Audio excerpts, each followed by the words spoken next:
When an object is placed in a fluid, it pushes aside water, and we view it. The displaced fluid has a certain weight equal to the buoyant force. Let's clearly state this upward force, it acts on the thing, counteracting gravity. That downward swing, whether it sinks, floats, or stays suspended, depends on forces of comprehending. Archimedes Principle, precise and clear.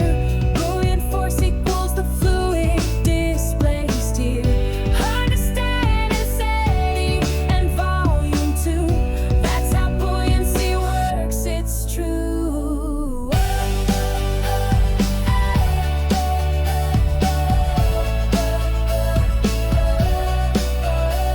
Density equals mass over volume, that's the fact. If the object stems or sinking is how it'll act. If its density is less, floating is seen.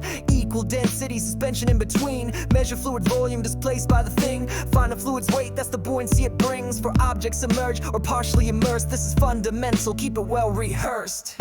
Archimedes Principle, precise and clear. Buoyant force equals the fluid displaced here. Understand insanity and volume too. That's how buoyancy works, it's true.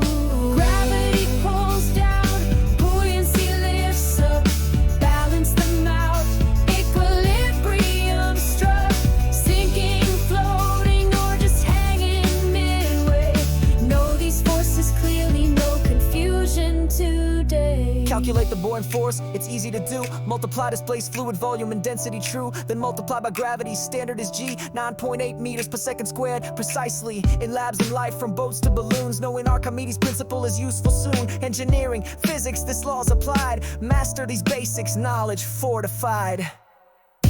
Archimedes Principle, precise and clear. Buoyant force equals the fluid displaced here.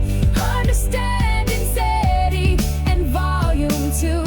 That's how buoyancy works, it's true.